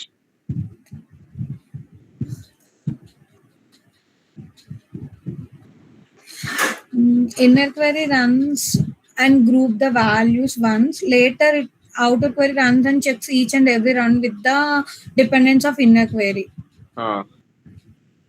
అర్థమైంది. ఇప్పుడు నీ క్లారిటీ ఉందా? నువ్వు చెప్పింది ఏం చెప్పావని? అదే మన కోరిలేటెడ్ సబ్ క్వెరీ. ఇందులో కన్ఫ్యూజన్ ఏముంది ఇప్పుడు నీకు? ఇప్పుడు కన్ఫ్యూజన్ లేదు, ఇందాక ఉంది. ఇప్పుడు ఎలా చెప్పావు మరి? మళ్ళీ ఇది నువ్వు 10 క్వైరీలు ప్రాక్టీస్ చేస్తే నువ్వు ఇప్పుడు ఏదైతే చెప్పో అది నీకు గుర్తుంటది. ఇప్పుడు చెప్పింది నీకు గుర్తుండాలంటే నువ్వు 10 ప్రాక్టీస్ చేయాలి, 10 క్వశ్చన్లు. లేదంటే 2 రోజుల తర్వాత inner outer inner execute once multiple times every రో అంటావు. దేనికి ఏది లింక్ ఉందో అర్థం కాదు. మళ్ళీ 1 వీక్ తర్వాత బాగా చెప్పాడు కానీ నాకు అర్థం కాలేదు. నాకు అర్థమైంది కానీ నేను మళ్ళీ మర్చిపోయాను. రెండు వస్తాయి అన్నమాట నోట్లోంచి. అర్థమైందా? తనుజ పిల్ల, can you explain the definition of correlated sub query now? ఏంటి? In correlated subquery, there are 2 queries, inner query and outer query. Okay. Inner query executes once and checks for every row and Yes. gives output. Yes. Clear కదా ఇప్పుడు? ఇది క్లియరా Tarun? Is this clear? అర్థమైంది ఇప్పుడు. చేయగలరా? చేస్తున్నా. అదే ఇప్పుడు నేను స్టోర్కి అడిగాను అనుకో, ఏ కాలమ్స్ మారుస్తారు మీరు? ఇప్పుడు కేటగిరీ చేశా, ఇప్పుడు ఏ స్టోర్ బాగా పర్ఫామ్ చేస్తుందని అడిగాను అనుకో, how will you do that? Category store category place లో స్టోర్ పెట్టేస్తాం అంతేనా? Okay, done. సో ఇది జస్ట్ ఏం ఇంట్రడక్షన్ రా. ఇప్పుడు ఈ సబ్ క్వైరీస్ లోనే జస్ట్ సబ్ క్వైరీ ట్రీ ఒకటే చెప్తాను, దాని డీటెయిల్స్ చెప్తాను, ఎందుకంటే ఒకే రోజు ఎన్ని చెప్తే లోడ్ ఎక్కువ అయిపోద్ది. I know that. Okay, I don't want you to suffer much. Okay, ఈ సబ్ క్వైరీస్ కాన్సెప్ట్ లో ఈ ట్రీ గుర్తుపెట్టుకోండి. ఈ ట్రీ మీ మైండ్ లో ఉంటే ఇంటర్వ్యూ ఈజీగా క్రాక్ చేసేస్తారు. ఓకే, ఎందుకంటే ఇంటర్వ్యూయర్ కూడా కన్ఫ్యూజ్ అయ్యే కాన్సెప్ట్ ఇది బాగా. కానీ మీరు క్లియర్ గా ఉన్నారు అని కాన్ఫిడెంట్ లెవెల్ ఆడుకుంటే ఈ ఎస్క్యూఎల్ రౌండ్ మీరు ఈజీ క్వాలిఫై అయిపోతారు రా. సో సబ్ క్వైరీస్ లో బేసికల్ గా ఉండే టైప్స్ ఏంటంటే based on result type. Okay, based on result type. Okay, based on result type. Okay, next the based on dependency. Based on dependency, based on location in a query. Based on location in query. Okay, last the based on keyword. Based on keywords. Okay, ఈ 4 మీ mind లో ఉండాలిరా. Okay, based on result type, based on dependency, based on location enquiry, based on keywords. Okay, so ఈ based on resultant types లో మళ్ళా 2 ఉన్నాయి. Okay, based on resultant types లో 2 ఉన్నాయి. ఒకటి scalar sub query. Okay, basically scalar subquery is basically return only one value, one row and one column. Okay, ఇంకొకటి ఏంటంటే రో సబ్ క్వెరీ. రో sub query Jagadish returns only నేను చెప్తాను. సో స్కేలార్ సబ్ క్వెరీ అంటే ఏంటంటే వన్ రో వన్ కాలమే ఉంటుంది అవుట్పుట్. ఓకే, రో సబ్ క్వెరీ అంటే ఒక రో మోర్ దెన్ 2 కాలమ్స్ ఉంటాయి అవుట్పుట్ లో. ఓకే, ఇది కాకుండా ఇంకొకటి ఎక్స్ట్రా ఎడిషనల్ ఉంది which is table sub query. Table sub query అంటే ఏంటంటే మోర్ దెన్ వన్ రో more than one column output. Okay, so just ఈ వాల్టికి ఇదంటే ఏంటో జస్ట్ మైండ్ లో పెట్టుకోండి.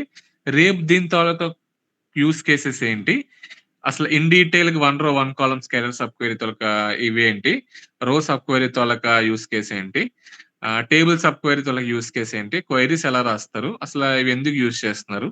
ఓకే, ఇవన్నీ ఇన్ డీటెయిల్ గా రేపు ఎల్లుండి నెక్స్ట్ 3-4 డేస్ సబ్ క్వెరీస్ లోనే వెళ్దాం. అది అయిపోయిన ఇదే మెయిన్. మీరు జాయిన్స్, సబ్ క్వెరీస్, సిటీస్ ఈ 3 స్లోగా నేర్చుకొని స్ట్రాంగ్ గా అయిపోయారు అనుకో, మీ ఎస్క్యూఎల్ అనేది ఆల్మోస్ట్ మీ ఫండమెంటల్ స్ట్రాంగ్ అయిపోయినట్టే. మీరు ప్రాజెక్ట్స్ ఎలాగో చేశారు కాబట్టి మీ ప్రాజెక్ట్స్ లో రకరకాల క్వశ్చన్స్ చూసుంటారు. విండో ఫంక్షన్స్ చేశారు, జాయిన్స్ చేశారు, మీకు కొంచెం ఐడియా వచ్చి ఉంటుంది ఆ క్వైరీ ఎలా రాస్తున్నారు ఏంటి అనేది. ఎంతమంది మీరు ఓన్ గా చేశారో ChatGPT చేశారో మీ ఇష్టమే, కానీ I want every one to learn each and every question. అందుకే నేను ప్రాజెక్ట్ మిమ్మల్ని ఎందుకు అన్నిసార్లు అడుగుతున్నానంటే మీరు ఏదో ఫాస్ట్ గా కంప్లీట్ చేసి నేను ఫస్ట్ వచ్చాను సెకండ్ వచ్చాను అలా కాకుండా మీరు చేసేది మీరు నేర్చుకొని చేయండి. ఎందుకంటే రేపు పొద్దున్న కంపెనీస్ లో మీకు ఈజీ అయిపోతుంది. మీకు ఎవడో ఒకటి కూర్చోబెట్టి కేటీస్ ఇచ్చి నేర్పించాల్సిన పని ఉండదు.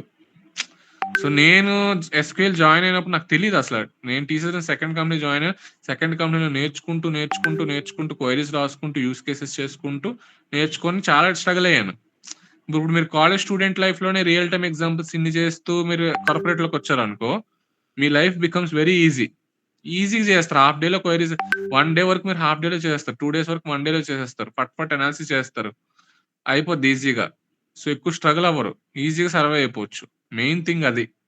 ఎస్క్యూఎల్ నెక్స్ట్ 10 years వరకు రూలింగ్ ఇదే. 10 to 15 ఇయర్స్ పక్కా డేటా మొత్తం డేటా ప్రపంచం అంతా బిగ్ డేటా మీద రన్ అవుతుంది. ఈ బిగ్ డేటా అనలిటిక్స్ కి మీరు ఏ రోల్లోకి వెళ్ళినా సరే ఖచ్చితంగా ఎస్క్యూఎల్ కావాల్సిందే. సో ఎస్క్యూఎల్ మిస్ అవ్వడం ఛాన్స్ లేదు. సో ఎస్క్యూఎల్ స్కిల్ ఉందని కానీ ఆడికి ఎక్కడైనా డిమాండే. డేటా ఇంజనీర్ అవని, డేటా అనలిస్ట్ అవని, డేటా సైంటిస్ట్ అవని, ఏ రోల్ తీసుకున్నా సరే పక్కా ఎస్క్యూఎల్ ఉంటుంది. సో అందుకని బాగా నేర్చుకోండి. జాయిన్ సబ్ క్వైరీస్ సిటీస్ వచ్చాయంటే ఆల్మోస్ట్ 80% ఎస్క్యూఎల్ మీ చేతిలో ఉన్నట్టే. Based on dependencies basically 2 types. One is correlated sub query, ఇప్పుడే నేర్చుకున్నారు. ఇంకొకటి నాన్ కోరిలేటెడ్.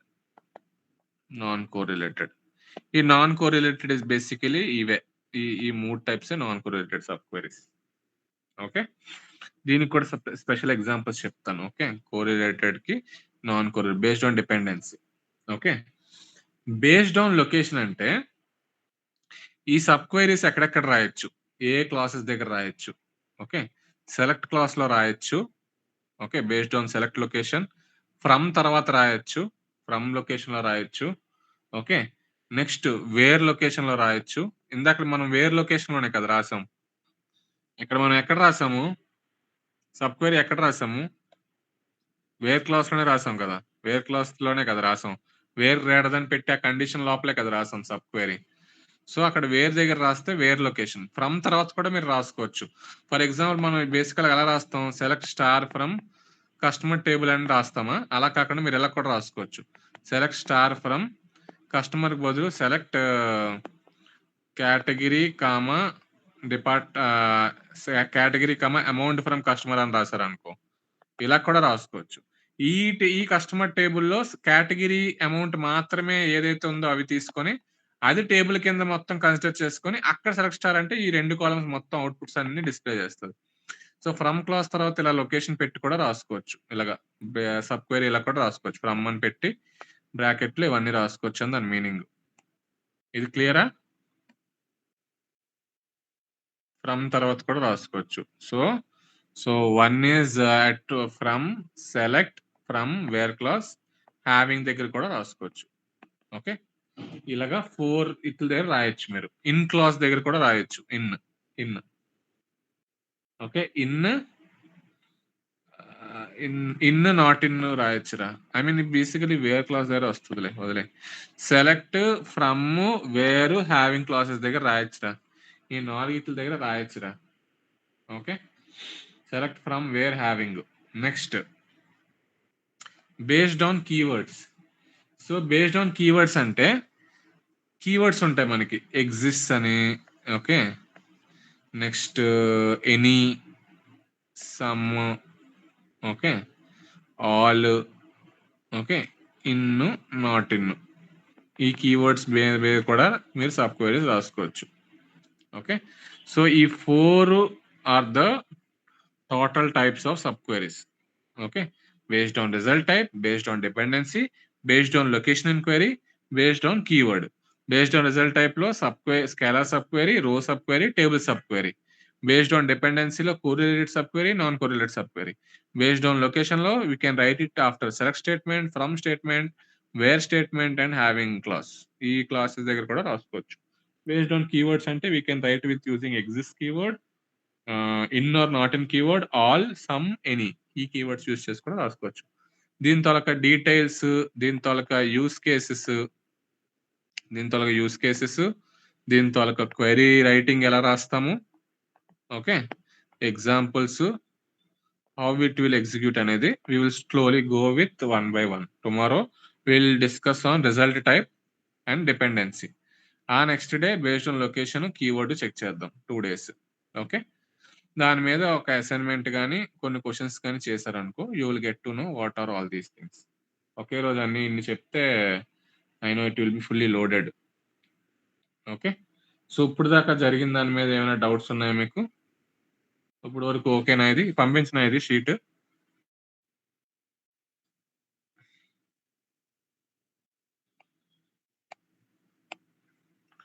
మీరు ఏ రోజు ఆ రోజు రీక్యాప్ చేసుకోండి. మళ్ళా అన్ని ఆల్రెడీ మీ దగ్గర ఉన్నాయి. మీ లింక్డ్ఇన్ పోస్టే మీ రీక్యాప్. మీతో లింక్డ్ఇన్ పోస్ట్లు ఎందుకు రాయిస్తున్నాను, అసైన్మెంట్లు ఎందుకు చేయిస్తున్నాను, రేపు పొద్దున్న నేను లేనప్పుడు మీరు ఇంటర్వ్యూలకి వెళ్తారు. అంతేనా? 4-1లోకి వెళ్ళినప్పుడు నేను ఉండను మీకు. ఎందుకంటే నా కోర్స్ అంతా అయిపోద్ది. మీరు నన్ను వదిలేస్తారు కాబట్టి మీరు అక్కడికి ఇంటర్వ్యూకి వెళ్ళిన తర్వాత మీరు మళ్ళీ ఇవన్నీ చదువుకునేటప్పుడు నా దగ్గరికి రారు కదా. ఈ నోట్స్లే మీ రివిజన్ నోట్స్లు, మీ లింక్డ్ఇన్ పోస్టులు, మీ అసైన్మెంట్లు, మీ ప్రాజెక్టులు, మీ డాక్యుమెంటేషన్లు, ఇవే మీ రివిజన్ మొత్తం అంతా. అప్పుడు రేపు నాతో పని లేకుండా మీరే అవన్నీ చూసుకొని రేపు పొద్దున్న రివిజన్కి వెళ్తారు, రివిజన్ చేసుకుంటారు, ఇంటర్వ్యూలకి వెళ్తారు. జాబ్ వస్తే వచ్చిందని చెప్తారు, లేకపోతే రాలేదని చెప్తారు. వచ్చేస్తుంది కాబట్టి వస్తుంది, ఖచ్చితంగా వస్తుంది, రాకుండా ఉండదు. వచ్చిన తర్వాత నన్ను వదిలేస్తారు. అది జరిగేదన్నమాట. Okay, so fine. మీ సీనియర్స్ అలాగే చేశారు. I know that. మీ సీనియర్స్ ఇప్పుడు నిన్న వైజాగ్లో దిగారు, వచ్చారు అందరూ, కానీ స్టిల్ ఒక్క ఇద్దరు తప్ప నన్ను ఎవరు అడగలే. I know that. ఫైన్, అంతే. ఎక్కడైనా అంతేరా. మన అవసరం ఉన్నంత వరకే ఎవరైనా సరే. మన అవసరం అయిపోయిన తర్వాత మనతో పని ఉండదు. అది ఎక్కడైనా సరే, కాలేజ్ అయినా, టీచర్స్, స్టూడెంట్స్ అయినా, ఎవరైనా అంతే. ఒక్క మనకి ఎలాంటి మీరు బిజీగా ఉంటారని డిస్టర్బ్. అన్కండిషనల్ గా ఉండేది మన ఇంట్లో వాళ్ళే, ఏ అవసరం ఉన్నా లేకపోయినా. సో మిగతా వాళ్ళందరూ అవసరం కోసం. అర్థమైందా? సో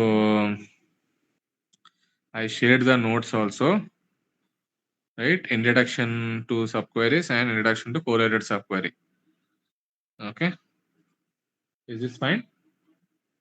వచ్చిందా నోట్స్? వచ్చిందా? వచ్చిందండి. ఓకే, సరేరా. నేను 10 అయిపోయింది కదా, నేను పీపీటీ ప్రిపేర్ చేసుకోవాలి. నాకు రేపు న్యూ హారిజన్ కాలేజ్లో గెస్ట్ లెక్చర్ ఉంది. ఎండ్-టు-ఎండ్ డేటా అనలిటిక్స్, ఎస్క్యూఎల్ కూడా చెప్పాలి వాళ్ళకి. మార్నింగ్ అక్కడ పరిగెట్టాలి, మార్నింగ్ లెగ్సి 9 o'clock 8 o'clock వెళ్ళాలి. అటు నుంచి అటు సెకండ్ హాఫ్ ఆఫీస్ ఉంది, ఫస్ట్ హాఫ్ లీవ్ తీసుకున్నా. బట్టలు ఐరన్ చేయాలా, నిన్న మొన్న పెళ్లి వేసుకుని బట్టలు ఉతకాలా, చెమట గంపు కొడుతుంది. తలనొప్పి వచ్చేస్తుందా పక్క, పీపీటీ చేయాలా పక్క. అరే ఇవాళ సిఓ మీటింగ్ అయిందిరా. ఓకే, అయితే నా డాష్ బోర్డ్లన్నీ చూసారు. ఓకే, మేము చేసాం, టీం మొత్తం చేసినవన్నీ చూపించాం, అనాలిసిస్ ఇవన్నీ. ఓకే, నచ్చింది, డాష్ బోర్డ్స్ అవన్నీ నచ్చింది. ఇక్కడ almost last 2-3 weeks sales drop అయిపోయింది. ఆల్మోస్ట్ 10% 20% డౌన్ అయిపోయాయి because of the sales. Offline stores అన్ని డౌన్ అయిపోయినాయి. ఈ కామర్స్ పెద్దగా డౌన్ అవ్వలేదు. ఈ కామర్స్ అంటే వాళ్ళు బయటికి రాక్కర్లేదు కదా, జస్ట్ డెలివరీ కదా. సో ఈ కామర్స్ ఎక్కడ అంత పెద్ద డౌన్ అవ్వలేదు. ఈ కామర్స్ 3 to 5% డౌన్ అయితే, ఆఫ్లైన్ స్టోర్స్ 10 to 20% డౌన్ అయిపోయి. So why? Because people are not coming outside to buy. బాంబులు వేస్తుంటే ఎవడు షాపింగ్కి వెళ్తాడు రా. సో అది అనాలిసిస్ పాయింట్. ఏ కేటగిరీస్ తగ్గిపోయిందంటే మోస్ట్లీ ఉమెన్ కేటగిరీ యూజువల్గా ఎక్కువ వస్తాయి. ఉమెన్ కేటగిరీలో యూజువల్గా సేల్స్ ఎక్కువ వస్తాయి. ఎక్కడైనా సరే ప్రపంచంలో ఎక్కడైనా ఉమెన్ కేటగిరీలోనే సేల్స్ ఎక్కువ వస్తాయి. ఎందుకంటే తెలుసు కదా ఉమెన్ నేచర్ మనకి. అల్మరా నిండా ఎన్ని బట్టలు ఉన్నా సరే బట్టలే లేవు అంటారు కాబట్టి. సో అలే ట్రంప్ కార్డ్ ఎక్కడైనా సరే, అంతేనా?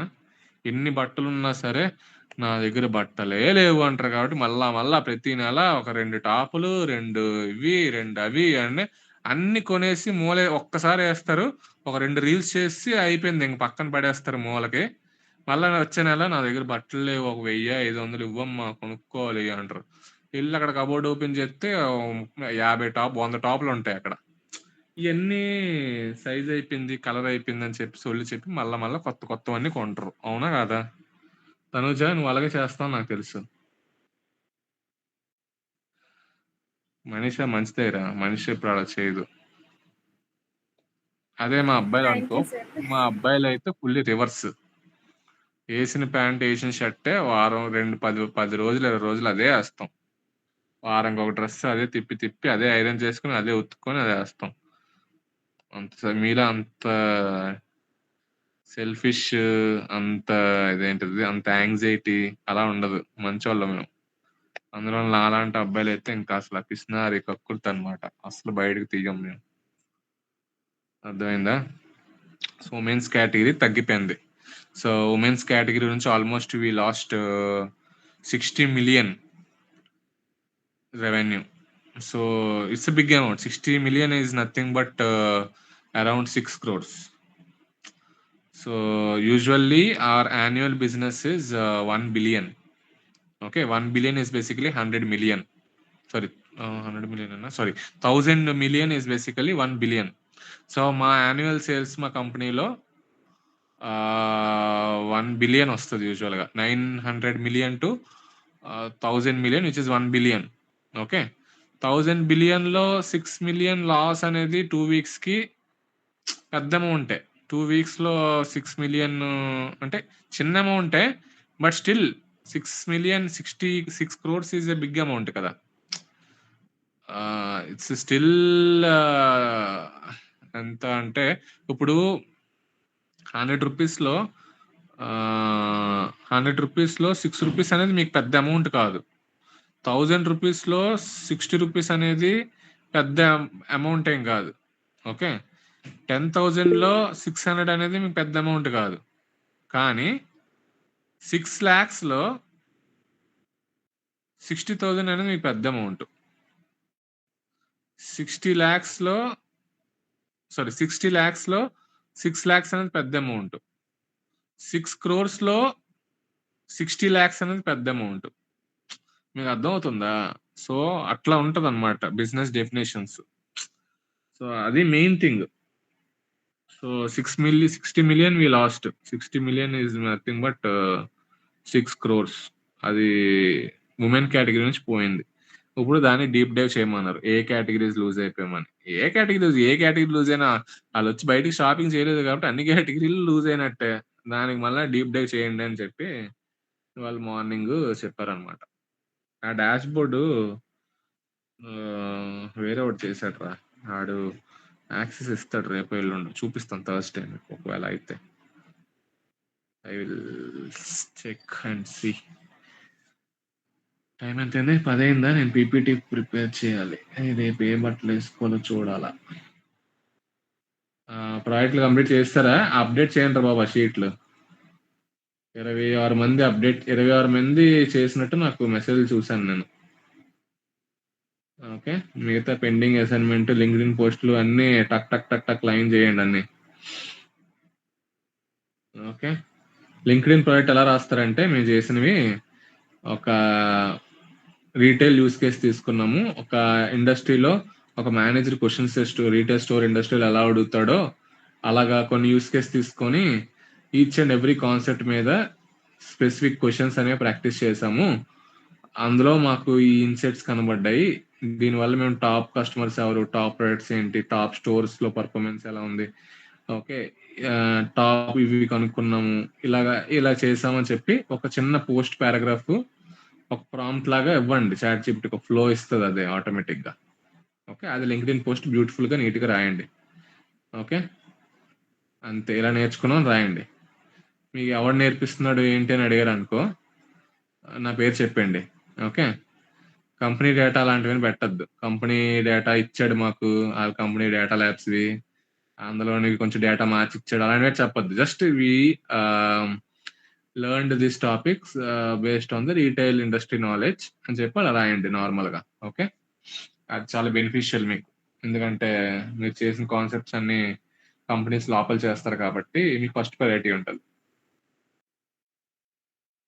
ఓకే, అలా రాయండి పోస్ట్. ఇవాళ ఐ మీన్ ఎస్టర్డేస్ ప్రాజెక్ట్ ఇది, ఇవాళ సబ్క్వైరీస్ పోస్ట్ రాసేయండి. రేపు సబ్క్వైరీస్ డీప్కి వెళ్తాం, రేపు ఎల్లుండి. ఆ తర్వాత రోజు ఫుల్ డీప్ రా, ట్యూస్డే వెడ్నెస్డే థర్స్డే. సబ్క్వైరీస్ కనుక అర్థం అయిపోయిందంటే సిటీఎస్ మీకు అయిపోద్ది, ఈజీగా అయిపోద్ది. సిటీఎస్ 3 days 4 days అయిపోయింది. ఇంకా లాస్ట్ చిన్న చిన్న కాన్సెప్ట్స్, ట్రిగర్స్, వ్యూస్ అన్ని వన్ డే ఎందుకు ఏంటి అనేది అంత డీప్ గా ఎవడెళ్ళడు. ఎందుకంటే అంత డీప్ గా మీరు ఏం చేయరు కంపెనీలో వాటి మీద. ఇవే main joins, sub queries, where clause, group by having, ఇవే మెయిన్ రా. విండో ఫంక్షన్స్ ఇవే మెయిన్. ఇవి కనుక రాయడం వచ్చిందంటే మీరు రేపు పొద్దున్న పెద్ద పెద్ద ప్రాజెక్టులకు 10,000 20,000 లైన్లు కోడ్స్ రాసుకుని వెళ్ళిపోతారు. టక్ టక్ టక్ కాపీ పేస్ట్ చేసుకొని అంతే. డన్నా? ఫైన్. వరుణ్ ఓకేనా? ఎక్కడున్నారు నువ్వు ఇప్పుడు?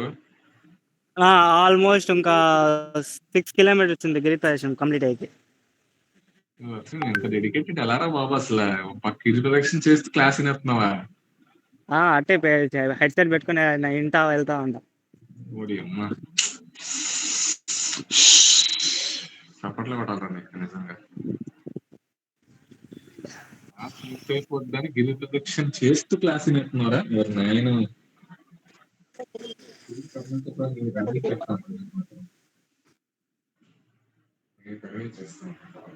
వచ్చేస్తుంది జాబ్. ఓకేనా thank you. Advance happy birthday. Birthday advance happy birthday చెప్పండి రా. థ్యాంక్ యూ సో మచ్ నా.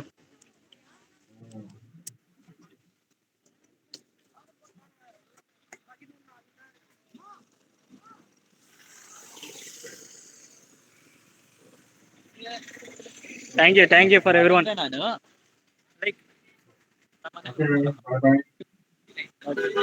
బాయ్ నా. Happy Tuesday. Happy birthday. Bye.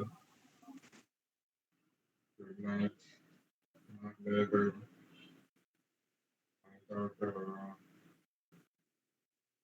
Doubts ఏమంటే అడగండి. పోస్టులు రాసి పడుకోండి. డౌట్ చేయండి. డౌట్ ఎంతమంది చేస్తారో తెలియదు కానీ